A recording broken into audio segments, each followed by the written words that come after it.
Hello guys, আজকে আমরা রূপচাঁদ একটা বড় একটা মাছ ধরেছি। দাঁড়াও, লাস্টে দেখাবো ওই রূপচাঁদ মাছটা। গাইস এই দেখো, এই বড় পুকুরটায় ধরেছি মাছটা। দাঁড়া, এবার মাছটার কাছে নিয়ে যাই। গাইস আর জানো এত রোদ, আর কি বলবো এখানে। হ্যালো গাইস, এই তো চলে এসেছি। মাছ এই তো এখানে।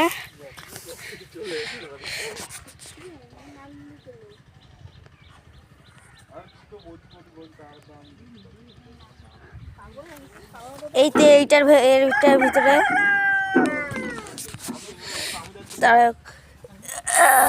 रुको जरा सबर करो।